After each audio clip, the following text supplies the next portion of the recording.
Good evening, friends. I'm the Reverend Terry Peterson, minister of St. John's in Guruk. Today is Thursday, the 25th of February, and it is the 8th day in the season of Lent. So it's time for Faith in 40 Objects, Day 8. We are on today the kettle. So for those of you watching from abroad, here in the UK, electric kettles are very common. So this one just sits on a base, and then I pop this little button and it boils water in a minute or so, which is amazing.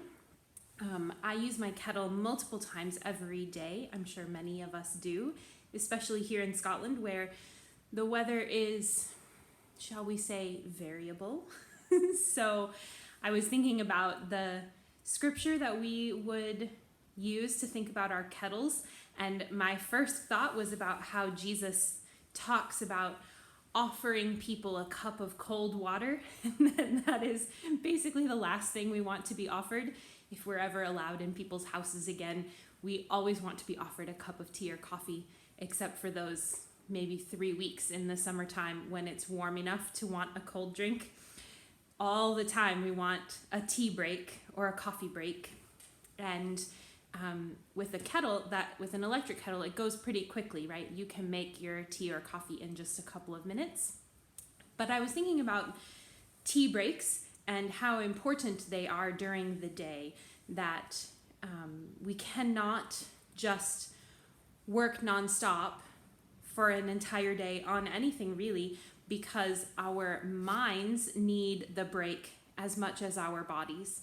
To stand up from the chair, go to the kitchen or wherever the kettle is, fill it up with water, put it on, dunk in your tea bag, wait for it, get the milk, all of that. Like that whole process of having a tea break and then drinking your tea, whether you take it back to your workspace or drink your tea in the kitchen or whatever, that break allows for a little reset in our minds and bodies. It makes some space to remind us that we are not just built to produce, that we also are made to enjoy, to savor life a bit.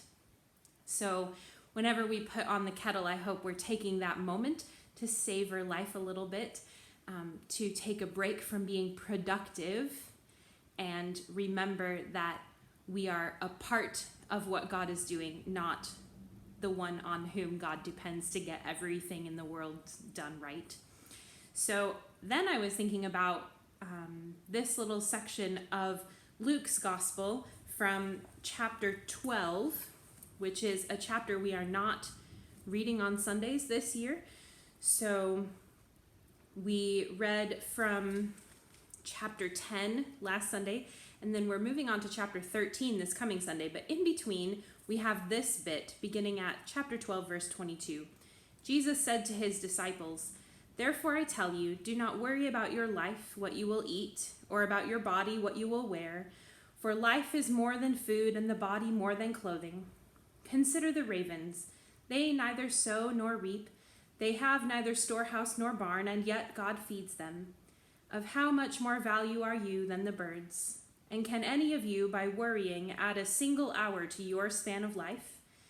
If then you are not able to do so small a thing as that, why do you worry about the rest? Consider the lilies, how they grow. They neither toil nor spin. Yet I tell you, even Solomon in all his glory was not clothed like one of these. But if God so clothes the grass of the field, which is alive today and tomorrow is thrown into the oven, how much more will he clothe you, O you of little faith? And do not keep striving for what you are to eat and what you are to drink, and do not keep worrying, for it is the nations of the world that strive after all these things, and your Father knows that you need them. Instead, strive for his kingdom, and these things will be given to you as well." Now, it might not be obvious, the connection between the kettle and do not worry about what you are to eat and drink and wear. But I think that the connection is there with the idea of having a break in the midst of the day, even if it's just for a few minutes, a break from thinking always of ourselves and our ability to produce, and particularly of our ability to provide for ourselves. Now, granted, when we make ourselves a cup of tea or coffee, we are in some way providing for ourselves, but that could also be a moment that we stop to think about the people who literally produce tea and coffee, particularly as those are industries, along with chocolate, that are often staffed, shall we say, by people that we would now consider to be enslaved. Many of the producers of tea and coffee and chocolate are children or people whose labor is being otherwise forced from them. So if we are thinking about how we want to enable other people to have this same kind of freedom of not having to think about their productivity all the time, then perhaps waiting for the kettle to boil and praying for an end to enslavement is one way to think about that. It only takes a minute or two, but that minute or two of focused attention can change the way we see the world and the way we consume in it. So consider the lilies of the field, consider the ravens, consider how God cares for the creation. God knows that we need all these things, including that we need a break for our minds and bodies and spirits from work.